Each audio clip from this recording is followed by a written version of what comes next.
Yes. The numbers Ayo Dosunmu's put up against Boston over the last 4 games since he came in 27 of 30, 10 of 10 from 3.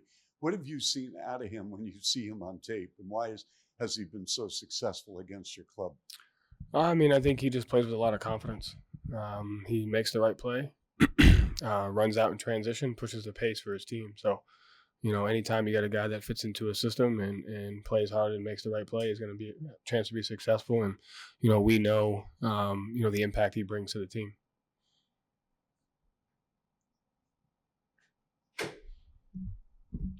I hate to ask another timeout question, Joe, but in terms of your approach to using, in terms of your approach to using them, how much is that feedback you've gotten from the players that they like to play that way, free flowing, less stoppages? I mean, I thought we've managed our timeouts pretty well, which is why we had 2 left with 10 seconds to go. And so I think the goal is to put your team in a position to make sure you have, 2 timeouts left under 50 seconds so that you can, manage the game appropriately.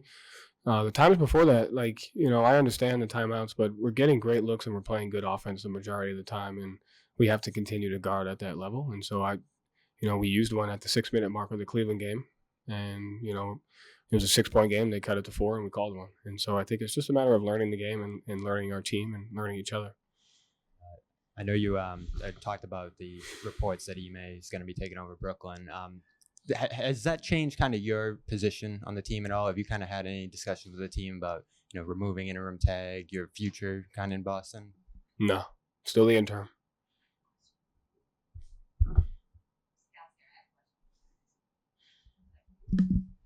Joe, you guys have 7 games over the next 15 days, something like that. Does that affect rotations? How do you manage that?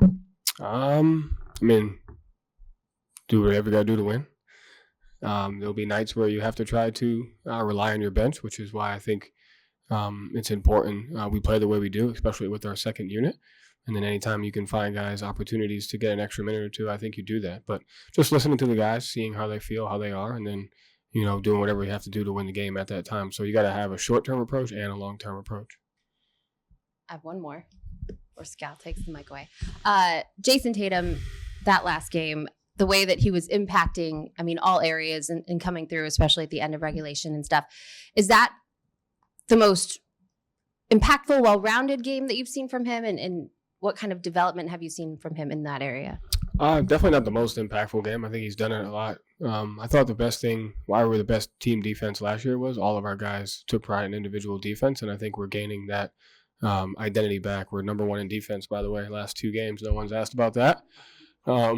And so I think, when your best players want to play defense and they take pride in it, you have a chance to be good. And so, I think he's done that over the course of last year and this year, and I think our whole team has.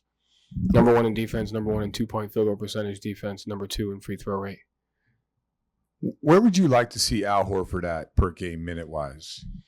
I think he's fine where he's at right now. I think Al's an unbelievable guy as far as taking care of his body, putting himself in great shape. And, he communicates to the training and to our staff how he's feeling. And, he's a professional. So he's happy where he's at. I'm happy where he's at. And we'll just continue to go from there. So 2 years ago when he was with Oklahoma City, they shut it down early, played 30-something games. He had an unreal year last year.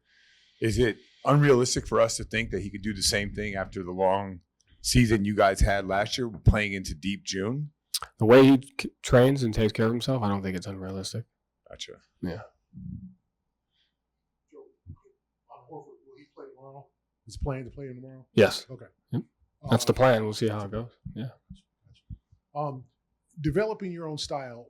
I know there's some principles you have as a coach that you've taken from your previous stops. Is there certain things you're developing as the game goes on, as the season kind of progresses, that you're picking up or saying, this is a good idea, this is not such a good idea? Are you kind of reviewing yourself through the first 7-8 games? Always, yeah. There's definitely things. You've never been a head coach before in the NBA, so you're naturally going to learn things every single game. And so, we have a great staff. I ask the players, what they feel, what our staff feels, and making sure we're taking the right steps to giving our team the best chance to win. So I think it's important to do that. And some stuff's just going to come with time. You don't know what you don't know. But I really rely on the players and our staff to, to challenge me and to make sure we're doing what's right and put our team in the best situation to win. And yeah, I mess up all the time, by the way. Joe, the numbers show you've had the best defense in the league over the last 2 games. Wow, no one's asked that. Huh? I'm shocked.